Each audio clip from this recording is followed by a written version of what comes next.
ಸ್ನೇಹಿತರೆ, good morning. Welcome back to my channel. ಈಗ ವ್ಲಾಗ್ನ ನಾನು ಕಿಚನಿಂದ ಶುರು ಮಾಡ್ತಾ ಇದ್ದೀನಿ, ಯಾಕಂದರೆ ನಿಮ್ಮೆಲ್ಲರ ಜೊತೆ ಒಂದು ಇಂಪಾರ್ಟೆಂಟ್ ಫುಡ್ ರೆಸಿಪಿನ ಶೇರ್ ಮಾಡಬೇಕಿತ್ತು. ಇದು ಎಲ್ಲ ಮಕ್ಕಳಿಗೂ ಯೂಸ್ ಆಗುತ್ತೆ.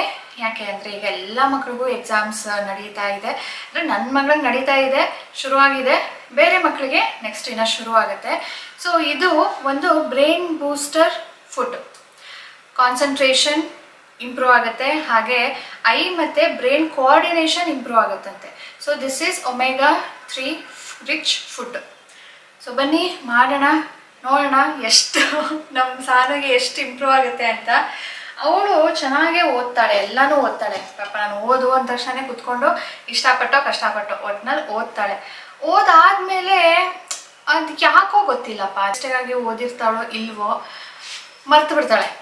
ಬಟ್ ಎಕ್ಸಾಮ್ಸಲ್ಲಿ ಬರಿಬೇಕಾದ್ರೆ ಅವಳಿಗೆ ತುಂಬ ಮರ್ತು ಬಿಡ್ತಾಳೆ, ತಪ್ಪು ಬರೀತಾಳೆ ಅಂತ ಏನಿಲ್ಲ. 1 or 2 ಮಾರ್ಕ್ಸಸ್ ಏನೋ ಹೋಗಿರುತ್ತೆ ಅಷ್ಟೇ. ಆದರೆ ಅವಳು ಆನ್ಸರ್ ಮಾಡಬೇಕಾದ್ರೆ ಕಾನ್ಫಿಡೆಂಟಾಗಿ ಮಾಡೋದಿಲ್ಲ.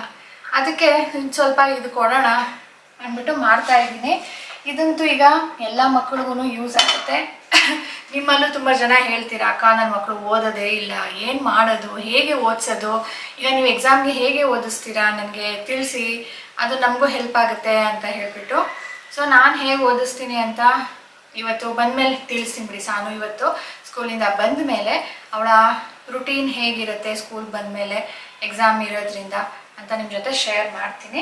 ಹಾಗೆ ನಾನು ಹೇಗೆ ಫಾಲೋ ಮಾಡ್ತೀನಿ ಅಂತಲೂ ಕೂಡ ತಿಳಿಸ್ತೀನಿ. ಸೊ ಬನ್ನಿ, ಮೊದಲಿಗೆ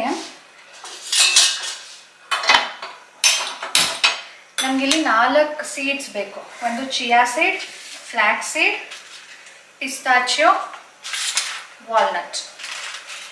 ಇದರ ಜೊತೆ dates, dark chocolate, dairy milk ಸಿಗುತ್ತಲ್ಲ ಆ ಥರ ಅಲ್ಲ, ಡಾರ್ಕ್ ಚಾಕ್ಲೇಟ್ ಅಂತಲೇ ಸಿಗುತ್ತೆ. ಅದರಲ್ಲಿ 70%, 80% ಚಾಕ್ಲೇಟ್ ಇರುತ್ತೆ, ಬಾಕಿದು ಮಾತ್ರ ಶುಗರ್ ಇರುತ್ತೆ. ಅದ್ರ ಬದಲು ನಾವು ಕೋಕೋ ಪೌಡರ್ ಕೂಡ ಯೂಸ್ ಮಾಡ್ಬೋದು, ಅನ್ಸ್ವೀಟನ್ಡ್ ಕೋಕೋ ಪೌಡರ್. ಆದರೆ ನಾನಿವತ್ತು ಅದನ್ನು ಯೂಸ್ ಮಾಡ್ತಾ ಇಲ್ಲ. ಸಾನುಗೆ ಕೋಕೋ ಪೌಡರಿಂದ ತುಂಬ ಬೇಗ ಅವ್ರಿಗೆ ಕಾಫ್ ಆಗುತ್ತೆ. ಅದಕ್ಕೆ ಆದಷ್ಟು ಕೋಕೋನ ನಾನು ಅವಾಯ್ಡ್ ಮಾಡ್ತೀನಿ. ಅದು ಬಿಟ್ಟು ಬಾಕಿದೆಲ್ಲನೂ ಹಾಕೋಣ, ಬನ್ನಿ ಮಾಡೋಣ. ಪಿಸ್ತಾ ನನ್ನ ಹತ್ರ ಪ್ಲೇನ್ ಪಿಸ್ತಾ ಇಲ್ಲ, ಸಾಲ್ಟೆಡ್ ಪಿಸ್ತಾ ಇದೆ. ಬಟ್ ಈಗ ತರೋದಕ್ಕೆ ಹೋದರೆ ನನಗೆ ಇದು ಕೆಲಸ ನಿಂತೋಗುತ್ತೆ, ಅದಕ್ಕೆ ಇದನ್ನೇ ಹಾಕ್ತೀನಿ. ವಾಲ್ನಟ್ಟು ತುಂಬ ಒಳ್ಳೆಯದು, ಆದರೆ ಅದು ಬ್ರೈನ್ ಫುಡ್. ಇದು ಆ್ಯಕ್ಚುಲಿ ನನಗೆ ರಾಜೇಶ್ ಪ್ರೆಗ್ನೆನ್ಸಿಯಲ್ಲಿ ಇದನ್ನು ತಿನ್ನು ದಿನ ಅಂದ್ಬಿಟ್ಟು ತಂದಿಟ್ಟಿದ್ರು. ಆದರೆ ಇದು ಒಂಥರ ಎಣ್ಣೆ ಕಟ್ಟು ವಾಸನೆ ಬರುತ್ತೆ, ಫ್ಲೇವರ್ ಒಂಥರ ಆಗೋದಿಲ್ಲ. ಅದಕ್ಕೆ ಬೇರೆದ್ರ ಜೊತೆ ಹಾಕಿದಾಗ ಸ್ವಲ್ಪ ಬೆಟರ್. ಸೊ ಇದರಲ್ಲಿ ಅರ್ಧ ಕಪ್ಪಷ್ಟು ವಾಲ್ನಟ್ ಇದೆ, ಅದನ್ನು ಹಾಕ್ಕೊಂಡು ಬಿಡ್ತೀನಿ. ಇನ್ನು ಪಿಸ್ತಾ ಬಿಡಿಸ್ಕೊಳ್ತೀನಿ. ನಿಮ್ಮಲ್ಲಿ ಕೆಲವೊಬ್ಬರು ನನಗೆ ಕೇಳ್ತೀರಾ, ನೀವು ಅಡುಗೆ ಮಾಡಬೇಕಾದ್ರೆ ಕೂದಲು ಬಿಟ್ಕೊಂಡೇ ಮಾಡ್ತೀರಾ, ಯಾಕೆ ಕಟ್ಟೋದಿಲ್ವಾ, ಅಷ್ಟೊಂದು ಸ್ಟೈಲಾ ಅಂತ. ಆ್ಯಕ್ಚುಲಿ ಸ್ನಾನ ಮಾಡಿರ್ತೀನಲ್ವಾ, ಕೂದಲು ಒಣಗ್ಸೋದಕ್ಕೆ ನಾನು ಎಲ್ಲೂ ಹೊರಗಡೆ ಏನು ಹೋಗೋದಿಲ್ಲ. ಕೂದಲು ಹಾಗೆ ಬಿಟ್ಟಿರ್ತೀನಿ, ಅದು ಹಾಗೆ ಒಣಗ್ಕೊಳ್ಳುತ್ತೆ. ಅದು ಒಣಗೋ ತನಕ ನಾನು ಕ್ಲಿಪ್ ಆಗಲಿ ಹೇರ್ ಬ್ಯಾಂಡ್ ಆಗಲಿ ಹಾಕೋದಿಲ್ಲ. ಯಾಕೆ ಅಂದರೆ ನನ್ನ ಹೇರ್ ತುಂಬಾ ಸಿಲ್ಕಿ ಸ್ಮೂತ್ ಇರೋದ್ರಿಂದ ಅದು ಅದರದ್ದೇ ಶೇಪ್ ತೊಗೊಂಡ್ಬಿಡುತ್ತೆ. ಸೊ ನನಗೆ ಸ್ಟ್ರೇಟ್ ಬೇಕು. ಒಣಗಿದ ಮೇಲೆ ಹಾಕಿದ್ರೆ ಸ್ಟ್ರೇಟೇ ಇರುತ್ತೆ. ಒದ್ದೆ ಇದ್ದಾಗ ಹಾಕಿದ್ರೆ ನಾನು ಹೇಗೆ ಕ್ಲಿಪ್ ಹಾಕಿರ್ತೀನೋ, ಹೇಗೆ ರಬ್ಬರ್ ಬ್ಯಾಂಡ್ ಹಾಕಿರ್ತೀನೋ ಹಾಗೇ ಅದು ಶೇಪ್ ಬಂದುಬಿಡುತ್ತೆ. ನನಗದು ಅಷ್ಟೊಂದು ಚೆನ್ನಾಗಿ ಇಷ್ಟ ಆಗೋದಿಲ್ಲ. ಅದಕ್ಕೆ ಒಣಗೋ ತನಕ ಕಾದು ಆಮೇಲೆ ಮಧ್ಯಾಹ್ನದ ಮೇಲ್ಗಡೆ ನಾನು ಹಾಕೋದು. ಅದು ಒಣಗೋ ತನಕ ನಾನು ಏನು ಕೆಲಸ ಮಾಡದೆ ಇರೋದಕ್ಕೂ ಆಗೋದಿಲ್ಲ ಅಲ್ವಾ. ಅದಕ್ಕೆ ನಾನು ಕೂದಲು ಈ ಥರ ಬಿಟ್ಟೇನೆ ಕೆಲಸಗಳನ್ನ ಮಾಡ್ಕೊಳ್ತಾ ಇರ್ತೀನಿ. ಬಟ್ ಐ ಮೇಕ್ ಶ್ಯೂರ್ ಕೂದಲು ಒಂದ್ಸರಿನೂ ಅಡುಗೆಯಲ್ಲಿ ಸಿಗೋದಿಲ್ಲ. ಯಾಕೆ ಅಂದರೆ ನಾನು ಕೇರ್ ತೊಗೊಂಡಿರ್ತೀನಿ. ನಾನು ಅಡುಗೆ ಮಾಡಬೇಕಾದ್ರೆ ನಾನು ಕೂದಲನ್ನ ಟಚ್ ಮಾಡೋದಿಲ್ಲ. ಕೂದಲು ಟಚ್ ಮಾಡಿದಾಗ್ಲೇ ಅದು ಕೂದಲು ಕೈಗೆ ಬರೋದು. ಆ್ಯಂಡ್ ಇಲ್ಲಿ ಬರೋ ಮುಂಚೆ ಬಾಚ್ಕೊಂಡು ಬಂದಿರ್ತೀನಿ. ಹಾಗಾಗಿ ಕೂದಲು ಬೀಳೋದು, ಅಡುಗೆಯಲ್ಲಿ ಕೂದಲು ಸಿಗೋದು ಅಥವಾ ಫ್ಯಾಷನ್ಗೋಸ್ಕರ ಕೂದಲು ಬಿಟ್ಟಿರೋದು ಆ ಥರ ಏನೂ ಇಲ್ಲ. ಆ್ಯಂಡ್ ಇನ್ನೂ ಒಂದು ಇಂಪಾರ್ಟೆಂಟ್ ಥಿಂಗ್, ಇದರಲ್ಲಿ ಪಿಸ್ತಾ ಬಿಡಿಸ್ತೀವಲ್ವಾ, ಆವಾಗ ಸಿಪ್ಪೆ ಇದರಲ್ಲೇ ಸಿಗಾಕೊಂಡಿರುತ್ತೆ. ನಿಮ್ಗೆ ಹತ್ರದಿಂದ ಆಮೇಲೆ ತೋರಿಸ್ತೀನಿ. ಅದು ಹಾಗೆ ಬಿಡಬಾರ್ದಂತೆ, ಅದರಲ್ಲೇ ಅಂತೆ ನ್ಯೂಟ್ರಿಯೆಂಟ್ಸ್ ಇರೋದು, ಅದಕ್ಕೆ ಅದನ್ನು ತೆಗೆದುಕೊಳ್ತಾ ಇದ್ದೀನಿ. ಯೂಶ್ವಲಿ ನಾವು ಈ ಥರ ಸಿಪ್ಪೆ ತೆಗೆದ ತಕ್ಷಣವೇ ಅದು ಒಳಗಡೆನೇ ಅಂಟ್ಕೊಂಡ್ಬಿಟ್ಟಿರುತ್ತೆ, ಅದನ್ನು ತೆಗೆದುಕೊಳ್ಬೇಕು.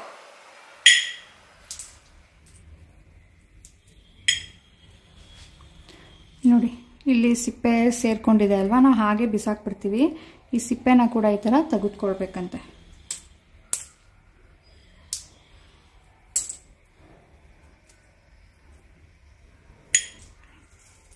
ಮೋಸ್ಟ್ ಆಫ್ ದ ಟೈಮ್ ಅದು ಅಲ್ಲೇ ಸಿಗಾಕೊಂಡಿರುತ್ತೆ, ನಾವು ಇದನ್ನು ಈ ಥರ ತೆಗೆದುಕೊಳ್ಬೇಕು. ವಾಲ್ನಟ್ ಹಾಕ್ಕೊಂಡಿದ್ದೀನಿ, ಇದ್ರ ಜೊತೆ ಇದು ಸಿಪ್ಪೆ ಇದೆ ಅಲ್ವಾ ಅದನ್ನು ಹಾಕೋದಿಲ್ಲ, ಅದು ಕರ್ಕಲಾಗ್ಬಿಡುತ್ತೆ. ಆಮೇಲೆ ಅದನ್ನು ಇಟ್ಕೊಂಡು ಜಸ್ಟ್ ಬೀಜಗಳನ್ನ ಹಾಕ್ತೀನಿ. ಸುಟ್ಟೋಗುತ್ತೆ ಸಿಪ್ಪೆ ಎಲ್ಲ, ಫ್ಲೇವರ್ ಚೇಂಜ್ ಆಗಿಬಿಡುತ್ತೆ. ನಾವು ಇದನ್ನು ಮಿಕ್ಸಿ ಮಾಡ್ಕೊಳ್ಬೇಕು. ನೋಡಿ ಇಷ್ಟು ನಾನು ಸಿಪ್ಪೆ ತೆಗೆದುಕೊಂಡಿರೋದು ಶೆಲ್ಲಿಂದ. ನಾನೀಗ ಸದ್ಯಕ್ಕೆ ಸ್ವಲ್ಪನೇ ಮಾಡ್ಕೊಳ್ತಾ ಇದ್ದೀನಿ, ಯಾಕಂದರೆ ಎಲ್ಲ ವಾಲ್ನಟ್ಟು ಅಷ್ಟೇ ಇದ್ದಿದ್ದು ಆ್ಯಂಡ್ ಚಿಯಾ ಸೀಡ್ ಕೂಡ ಇಷ್ಟೇ ಇರೋದು. ತಂದು ಮಾಡೋದ್ರ ಲೇಟ್ ಆಗುತ್ತೆ ಅಂದ್ಬಿಟ್ಟು ನಾನು ಇವತ್ತು ಏನಿದೆಯೋ ಎಷ್ಟಿದೆಯೋ ಅಷ್ಟು ಮಾಡ್ತಾಯಿದ್ದೀನಿ. ಇದು ಫ್ಲ್ಯಾಕ್ಸ್ ಸೀಡು, ಇದರ ಜೊತೆ ಸ್ವಲ್ಪ ಡೇಟ್ಸ್ ಹಾಕ್ಕೊಳ್ತಾ ಇದ್ದೀನಿ. ಡೇಟ್ಸ್ ಜಾಸ್ತಿ ಅಂತ ಏನಿಲ್ಲ, ಈ ಇದು ಒಣಗೋಗಿರೋದು ಡ್ರೈ ಡೇಟ್ಸ್. ವೆಟ್ ಡೇಟ್ಸ್ ಇರುತ್ತಲ್ಲ ಅದು ತುಂಬ ಸ್ವೀಟ್ ಇರುತ್ತೆ ಆ್ಯಂಡ್ ಅದು ಬೈಂಡಿಂಗಿಗೂ ಹೆಲ್ಪ್ ಮಾಡುತ್ತೆ. ನಾನಿದು ಒಂಚೂರು ಹಾಕ್ಕೊಂಡಿದ್ದೀನಿ. ಇದನ್ನು ಪುಡಿ ಮಾಡ್ಕೊಳ್ತೀನಿ.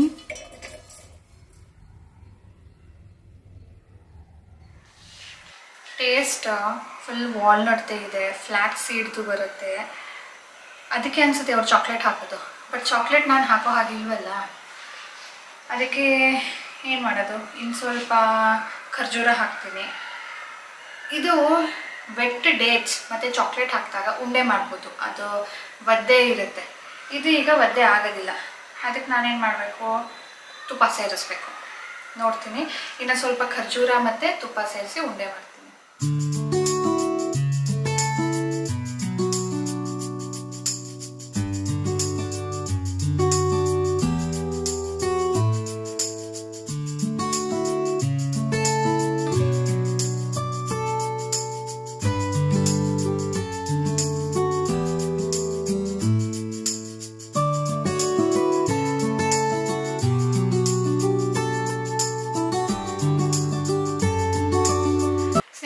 ಈಗ ಲಾಸ್ಟ್ ಫೆಬ್ರವರಿಯಲ್ಲಿ ಎಷ್ಟೆಲ್ಲ ಸಾಮಾನು ತೊಗೊಂಡಿದ್ವೋ ಅದರ ಬಿಲ್ಸ್ ಎಲ್ಲನೂ ಎತ್ತಿಟ್ಟಿದ್ದೆ. ಯಾಕಂದರೆ ನಮಗೂ ಗೊತ್ತಿಲ್ಲ ನಾವು ಎಷ್ಟು ಖರ್ಚು ಮಾಡ್ತೀವಿ ಗ್ರಾಸರೀಸ್ಗೆ ಅಂತ ಹೇಳಿಬಿಟ್ಟು. ಒಂದು ಸಾರಿ ನೋಡೋಣ, ಒಂದು ಐಡಿಯಾ ಬರುತ್ತೆ ಅಂತ ಹೇಳಿಬಿಟ್ಟು ಎತ್ತಿಟ್ಟಿದ್ದೆ. ಇವತ್ತು ಕೂಡ ಶಾಪಿಂಗ್ ಆಗಿದೆ. ಮಾರ್ಚ್ ಫಸ್ಟ್ ವೀಕಲ್ಲಿ, ಅಥವಾ ನಾನು ವಾರ ತರಿಸೋದಲ್ವಾ, ಅದಕ್ಕೆ ಇವತ್ತು ಸ್ವಲ್ಪ ಜಾಸ್ತಿ ತರಿಸಿದ್ದೀನಿ. ನೆಕ್ಸ್ಟ್ ವೀಕು ಇನ್ನು ಏನು ಖಾಲಿ ಆಗಿರುತ್ತೋ ಅದನ್ನು ತರಿಸ್ತೀನಿ. ಆ ರೀತಿಯಲ್ಲಿ ನಮ್ಮದು ಎಷ್ಟಾಗಿದೆ ನೋಡೋಣ. ಇದರಲ್ಲಿ ಕೆಲವೊಂದು ಬಿಲ್, ಲೈಕ್ ಈಗ ನಾವು ಹೂ ತೊಗೊಳ್ಳೋದು ಈ ಸೂಪರ್ ಮಾರ್ಕೆಟಲ್ಲೇನು ತೊಗೊಳ್ಳೋದಿಲ್ಲ, ಹೊರಗಡೆ ತೊಗೊಳ್ತೀವಿ. ವಾರಕ್ಕೊಂದು ಸರಿ ನಾನ್ ವೆಜ್, ಎಗ್, ಆಮೇಲೆ ಹೋಗ್ತಾ ಬರ್ತಾ ಎಲ್ಲಾದರೂ ಟೊಮ್ಯಾಟೊ, ಚಿಲ್ಲಿ, ಏನಾದರೂ ಒಂದು ತರಕಾರಿ ಅರ್ಜೆಂಟಿಗೆ ಬೇಕು ಅಂದರೆ ನಾವು ಸೂಪರ್ ಮಾರ್ಕೆಟ್ಗೆ ಹೋಗೋದಿಲ್ಲ. ಯಾಕಂದರೆ ಅಲ್ಲಿ ಬಿಲ್ಲಿಂಗಿಗೆ ಎಷ್ಟು ಟೈಮ್ ಹಿಡಿಸುತ್ತೆ ಅಂದ್ಬಿಟ್ಟು ಮನೆ ಹತ್ರನೇ ಸಣ್ಣ ಪುಟ್ಟ ಅಂಗಡಿಗಳಲ್ಲಿ ತೊಗೊಂಡ್ಬಿಟ್ಟಿರ್ತೀವಿ. ಅದೆಲ್ಲ ಕೂಡ ಸೇರಿರಲ್ಲ, ಹಾಲು ಮೊಸರು ಸೇರಿರಲ್ಲ, ಬಟ್ ಸ್ಟಿಲ್ ಅದೆಲ್ಲ ಕೂಡ ಲೆಕ್ಕ ಸಿಕ್ಬಿಡುತ್ತೆ. ಈಗ ನಾನು 2 ದಿನಕ್ಕೊಂದ್ಸರಿ ಹಾಲು ತೊಗೊಳ್ಳೋದು, ಅದು ನನಗೆ ಇಲ್ಲೇ ಮನೆಯಲ್ಲಿಗೆ ಬರುತ್ತೆ. 3,500 4,000 ರೂಪಾಯಿ ತರಕಾರಿದು ಅದು ಇದು ಸಣ್ಣ ಪುಟ್ಟದೆಲ್ಲ ಸೇರಿ ವಿತೌಟ್ ಬಿಲ್ 4,000 ರೂಪಾಯಿ ಅಂತ ಇಟ್ಕೊಳ್ಬೋದು. ಬನ್ನಿ ಇದೆಲ್ಲ ಎಷ್ಟಾಯಿತು ನೋಡೋಣ. ಸೊ ನಂದರ ಬಿಲ್ ಎಷ್ಟಿದೆಯೋ ಅದು ಸುಮಾರು ನನಗೆ 4,000 ತನಕನೇ ಬಂತು. ಇದು ಬಿಟ್ಟು ನಾನು ಹೇಳಿದಾಗೆ ಚಿಕನ್ನು, ಮೊಟ್ಟೆ, ಹೂವು, ಹಾಲು, ಮೊಸರು ಮತ್ತು ಸಣ್ಣ ಪುಟ್ಟ 1-2-3 ಸಾರಿ ಹೋಗ್ಬಿಟ್ಟು ನಾನು ತರಕಾರಿ ತೊಗೊಂಡಿರ್ತೀನಿ ಮನೆ ಹತ್ರನೇ. ಅದು ಬಿಟ್ಟರೆ ಇನ್ನು ಈರುಳ್ಳಿ ಅಂತೂ ನಾವು ಹೊರಗಡೆನೇ ತೊಗೊಳ್ಳೋದು, ಅದಕ್ಕೆ ಬಿಲ್ ಸಿಗೋದಿಲ್ಲ. 2 ವಾರಕ್ಕೊಂದ್ಸರಿ 100 ರೂಪಾಯಿದು ತೊಗೊಳ್ಳೋದು, ಭಾರತಕ್ಕಿದ್ದು ತೊಗೊಳ್ಳೋದು. ಸೊ ಆ ಥರ ಎಲ್ಲ ನೋಡಿದ್ರೆ ಅದಕ್ಕೊಂದು 3,000 ರೂಪಾಯಿ ಅಂತಲೇ ಇಟ್ಕೊಳ್ಬೋದು. ಸೊ ಟೋಟಲಿ ನನಗೆ 7,000 8,000 ತನಕ. ಆ್ಯಂಡ್ ಈ ಸರಿ ಸಾನು ಬರ್ತ್ಡೇ ಬೇರೆ ಇತ್ತಲ್ಲ, ಸೊ ಸ್ವಲ್ಪ ಎಕ್ಸ್ಟ್ರಾ ಖರ್ಚಾಗಿದೆ. ಮಾರ್ಚ್ ಫಸ್ಟ್ಗೆ ನಾನು ಸ್ವಲ್ಪ ಏನಾದರೂ ಸಾಮಾನು ತರಿಸ್ತೀನಿ. ಬಟ್ ಅವತ್ತು ಶನಿವಾರ ಇತ್ತಲ್ಲ, ರಾಜೇಶ್ ಹೋಗಲಿಲ್ಲ. ಮನೆ ಹತ್ರನೇ ಅರ್ಜೆಂಟ್ಗೆ 1-2 ಸಾಮಾನು ತರಿಸ್ದೆ. ಅವತ್ತಿನ ದಿನ ಬೆಲ್ಲ, ಅಕ್ಕಿ ಒಂದೊಂದು kg ಅಷ್ಟು ಅಥವಾ ಅರ್ಧ kg ಅಷ್ಟು, ಅದ್ರ ಜೊತೆ ಉಪ್ಪು, ಎಣ್ಣೆ, ತುಪ್ಪ ಏನಾದರೂ ಒಂದು ತರಿಸಿರ್ತೀನಿ. ಅದನ್ನು ಮನೆ ಹತ್ರನೇ ತೊಗೊಂಡಿದ್ವಿ. ಆಮೇಲೆ ಅವಳಿಗೆ ಸಾನುಗೆ ಸ್ಕೂಲ್ ಇದ್ದಾಗ ಮಾತ್ರನೇ ಸ್ಕೂಲಿಗೆ ಬಿಟ್ಬಿಟ್ಟು ಬರಬೇಕಾದ್ರೆ ಶಾಪ್ ಮಾಡಿ ಬರೋದು. ಅದಕ್ಕೆ ನೆನ್ನೆನೂ ಹೋಗೋಕ್ಕಾಗಿರಲಿಲ್ಲ, ಇವತ್ತು ಹೋಗ್ಬಿಟ್ಟು ಬರೀ ತರಕಾರಿ ಸ್ನೇಹಿತರೆ, ಬರೀ ತರಕಾರಿ, ಒಂದು 3 ಥರದ್ದು ಹಣ್ಣು, ಆಮೇಲೆ 2 ಗ್ರಾಸರಿ ಐಟಮ್, ಒಂದು ತೊಗರಿಬೇಳೆ, ಇನ್ನು ಒಂದು ಟರ್ಮರಿಕ್ ಪೌಡರ್ ಖಾಲಿ ಆಗಿತ್ತು.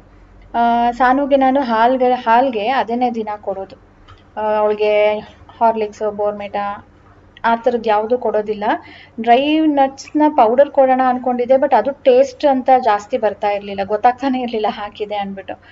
ಅದಕ್ಕೆ ನಾನು ಅವಳಿಗೆ ಇಮ್ಯುನಿಟಿಗೆ ಒಳ್ಳೆಯದು ಅಂತ ಹೇಳ್ಬಿಟ್ಟು ಪೆಪ್ಪರ್ ಮತ್ತು ಟರ್ಮರಿಕ್ನ ದಿನ ಹಾಲಲ್ಲಿ ಹಾಕಿ ಕೊಡ್ತೀನಿ. ಅದಕ್ಕೆ ನಮ್ಮ ಮನೇಲಿ ಬೇಗ ಟರ್ಮರಿಕ್ ಖಾಲಿ ಆಗುತ್ತೆ. ಅಮ್ಮ ಮಾಡಿ ಕೊಟ್ಟಿದ್ರು 1 kg ಅಷ್ಟು ಸಮ್ಮರಲ್ಲಿ, ಸೊ ಅದು ಖಾಲಿ ಆಯಿತು. ಈಗ ಇನ್ನೊಂದು ಸಾರಿ ಮಾಡಿಸ್ಬೇಕು. ಅದ್ರ ಮುಂಚೆ ಇಲ್ಲೇ ತೊಗೊಂಡೆ. ಇಷ್ಟಕ್ಕೇನೆ ಸ್ನೇಹಿತರೆ ಆಲ್ಮೋಸ್ಟ್ 600 ರೂಪೀಸ್ ಆಗಿತ್ತು. ರಾಗಿ ಮತ್ತು ಗೋಧಿ ಹಿಟ್ಟನ್ನು ಹೇಳಿದೆ, ಅದು ಖಾಲಿ ಆಗಿದೆ ಕಣೋ, ಸಂಜೆ ಹೋಗ್ಬೇಕಂತೆ ಅಂತ ಹೇಳಿದ್ರು. ಸೊ ಅಷ್ಟಕ್ಕೇನೆ 600 ರೂಪೀಸ್.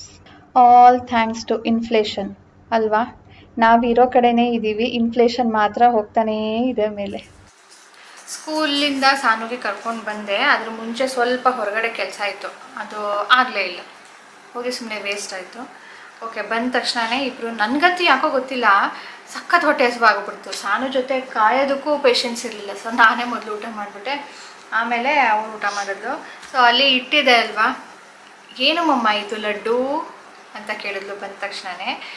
ಇದು ನಿನಗೆ ಅಂತಲೇ ಮಾಡಿರೋದು. ಇವತ್ತು ಟೆಸ್ಟ್ ಇತ್ತಂತೆ, ರಿವಿಷನ್ ಟೆಸ್ಟ್ ಕೊಟ್ಟಿದ್ದಾರೆ. ಅದರಲ್ಲಿ ಔಟ್ ಯಾವುದ್ರಲ್ಲೂ ಬಂದಿಲ್ಲ. ಎಲ್ಲದರಲ್ಲೂ ಮಮ್ಮ I was struggling to do this, ಅಮ್ಮ ಇದು ನಂಗೆ ನೆನಪಾಗಲಿಲ್ಲ, ತಪ್ಪು ಮಾಡಿದ್ದಾಳೆ. ಅದಕ್ಕೆ ಇದನ್ನು ತಿಂದರೆ ಕಾನ್ಸಂಟ್ರೇಷನು ಜಾಸ್ತಿ ಆಗಿಬಿಟ್ಟು ಓದಿದ್ದೆಲ್ಲಾನು ತಲೆಯಲ್ಲಿರುತ್ತಂತೆ. ಈಗ ಒಂದು ತಿಂತೀನಿ, ದಿನಕ್ಕೆ ಒಂದು ತಿನ್ನು, ಅವಾಗ ಇನ್ನೂ ಕಾನ್ಸಂಟ್ರೇಷನ್. ಈ ಥರದ್ದೆಲ್ಲ ನಮ್ಮ ಸಾನುಗೆ ಇಷ್ಟಪ್ಪ. ನೀನು ಎಷ್ಟಾದರೂ ಕೊಡು, ಕಾನ್ಸಂಟ್ರೇಷನ್ ಜಾಸ್ತಿ ಆಗುತ್ತೆ. ಕಾನ್ಸಂಟ್ರೇಷನ್ ಬರುತ್ತೆ, ಜಾಸ್ತಿ ಕೊಡು. ಚಿನ್ನಿ ಇವಾಗ ಹೇಳು, ಓದಿದ್ದೆ ತಾನೇ, ಯಾಕೆ ನೆನಪಿರಲಿಲ್ಲ ನಿನ್ಗೆ ಆನ್ಸರ್ ಮಾಡೋದಕ್ಕೆ? ಸರಿಯಾಗಿ ಓದಿಲ್ಲ ಅಂತ ಅರ್ಥ. ಎಲ್ಲರೂ ಓದಿ ಮುಗಿಸ್ಬಿಟ್ಟಿದ್ದೀನಿ ಒಂದು ರೌಂಡು ಅಂದೆ.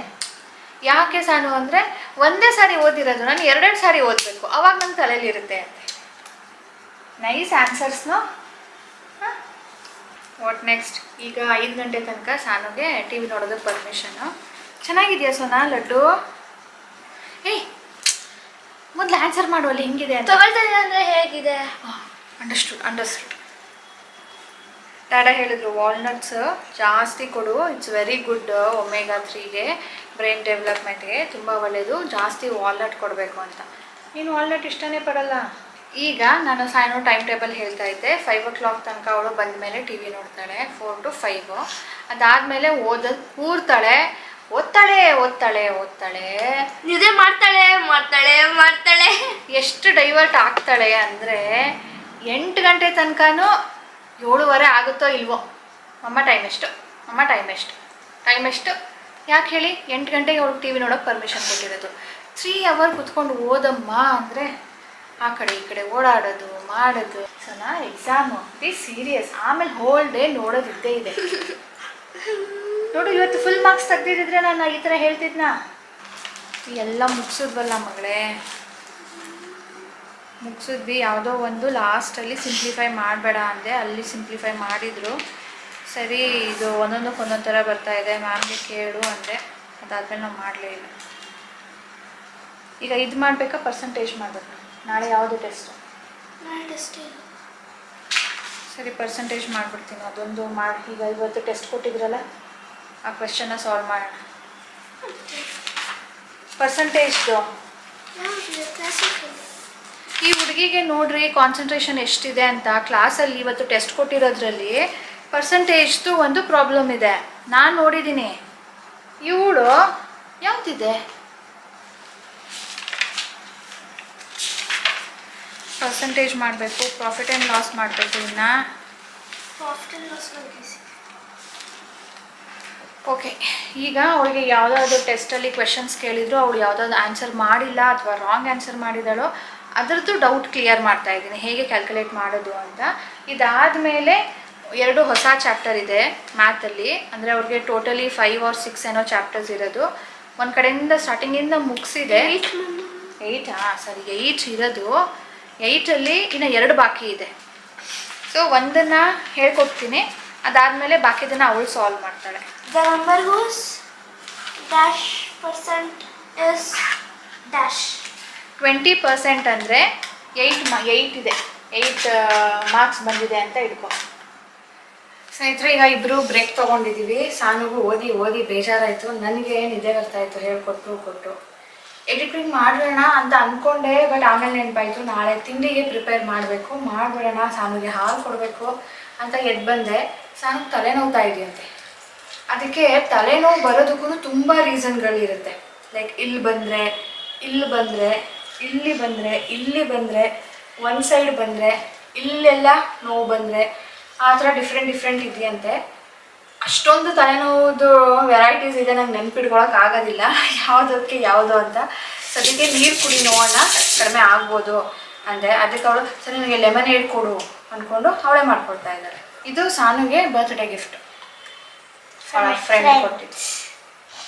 ಅವತ್ತಿಂದನೂ ಇದರಲ್ಲೇ ನೀರು ಕುಡಿತಿರೋದು. ನಾನು ಮೆಂತಿ ರೈಸ್ ಮಾಡೋಣ ನಾಳೆಗೆ ಅಂದ್ಬಿಟ್ಟು ಈಗ ಬಂದ ಮೇಲೆ ನೆನಪಾಯಿತು ನನಗೆ, ಅಲ್ಲಿದ್ದಾಗ ನೆನಪಾಗಲಿಲ್ಲ. ಸ್ನೇಹಿತರೆ, ಈ ವ್ಲಾಗ್ ಇದರೊಂದಿಗೆ ಎಂಡ್ ಮಾಡ್ತೀನಿ. ನಾನೀಗ 1/2 hour ಅಂತ ಬಂದಿದ್ದೀನಲ್ವಾ, ರಾತ್ರಿಗೆ ರೊಟ್ಟಿ ಮಾಡಬೇಕು, ಅದಕ್ಕೆ ಪ್ರಿಪೇರ್ ಮಾಡ್ಕೊಳ್ತೀನಿ. ಈಗ ಗೊಜ್ಜು ಮಾಡಬೇಕು, ಗೊಜ್ಜು ಮಾಡಿ ಇಡ್ತೀನಿ, ನಾಳೆ ಅದಕ್ಕೆ ಒಗ್ಗರಣೆ ಕೊಟ್ಕೊಂಡ್ರೆ ಆಗತ್ತೆ. 1/2 hour ಬಿಟ್ಟು ನಾನು ಇನ್ನು ಓದ್ಕೊಳ್ಳೋದಕ್ಕೆ ಶುರು ಮಾಡ್ತಾಳೆ. ಆಮೇಲೆ 8 o'clock ಅವಳು ಟಿ ವಿ ನೋಡ್ತಾಳೆ. ಅದು ಇನ್ನು ಬಾಕಿ ಇದೆ ಅನ್ನೋ ಹಾಗಿದ್ರೆ 9 o'clock ಮತ್ತೆ ಕಂಟಿನ್ಯೂ ಮಾಡ್ತಾಳೆ. 9 to 9:30 ಏನೋ ಓದ್ಕೊಳ್ತಾಳೆ. ಆಗ ನಾನು ಕೂಡ ಸ್ವಲ್ಪ ಹೆಲ್ಪ್ ಮಾಡ್ತೀನಿ. ನನಗಂತೂ ಕೂತ್ಕೊಂಡು ಎಡಿಟ್ ಮಾಡೋದಕ್ಕೆ ಟೈಮ್ ಆಗ್ತಾ ಇಲ್ಲ. ಅವಳ ಆಬ್ಸೆನ್ಸಲ್ಲಿ ಅಷ್ಟೇ ನಾನು ಮಾಡ್ಕೊಡ್ಬೇಕು. ಓಕೆ, ಹೀಗಿತ್ತು ನಮ್ಮ ಸಾನುವಿನ ಎಕ್ಸಾಮ್ ರುಟೀನ್ ಹಾಗೂ ಬ್ರೈನ್ ಬೂಸ್ಟಿಂಗ್ ಫುಡ್. ಮಾಡಿ ಮಕ್ಕಳಿಗೂ ಕೊಡಿ, ನಾವು ಕೂಡ ತಿನ್ಬೋದು ಅದನ್ನು. ಅದರಲ್ಲಿ ನಮಗೆ ಒಮೆಗಾ 3 ಆ್ಯಂಡ್ ಮೆಗ್ನೀಷಿಯಮ್ ಸಿಗತ್ತೆ. ಅದರಿಂದ ನಮಗೆ ಬಾಡಿಯಲ್ಲಿ ಸಣ್ಣ ಪುಟ್ಟ ಥಿಂಗ್ಸ್ಗಳು ಆಗ್ತಾ ಇರುತ್ತೆ, ಅದು ಡಿಫಿಷಿಯನ್ಸಿಯಿಂದ ನಮಗೆ ಗೊತ್ತಾಗೋದಿಲ್ಲ ಅದು. ಸೊ ತಿಂದರೆ ಏನು ಹಾರ್ಮ್ ಇಲ್ಲ, ನಾವು ಕೂಡ ತಿನ್ಬೋದು. ಜಾಸ್ತಿ ಮಾಡಿಟ್ಕೊಂಡು ಮಕ್ಕಳಿಗೂ ಕೊಡಿ, ನಾವು ಕೂಡ ತಿನ್ನೋಣ. ಸೊ ಓಕೆ, ಈಗ ವ್ಲಾಗನ್ನು ಎಂಡ್ ಮಾಡ್ತೀನಿ ಸ್ನೇಹಿತರೆ. ಸಿಗೋಣ ಮುಂದಿನ ವ್ಲಾಗ್ನೊಂದಿಗೆ. ಬಾಯ್ ಸ್ನೇಹಿತರೆ. ಪ್ಲೀಸ್ ಇವತ್ತಿನ ವಿಡಿಯೋ ಇಷ್ಟ ಆಗಿದ್ರೆ ಲೈಕ್ ಬಟನ್ ಕ್ಲಿಕ್ ಮಾಡಿ, ಸಪೋರ್ಟ್ ಮಾಡಿ, ಮೋಟಿವೇಟ್ ಮಾಡಿ. ಬಾಯ್ ಸ್ನೇಹಿತರೆ.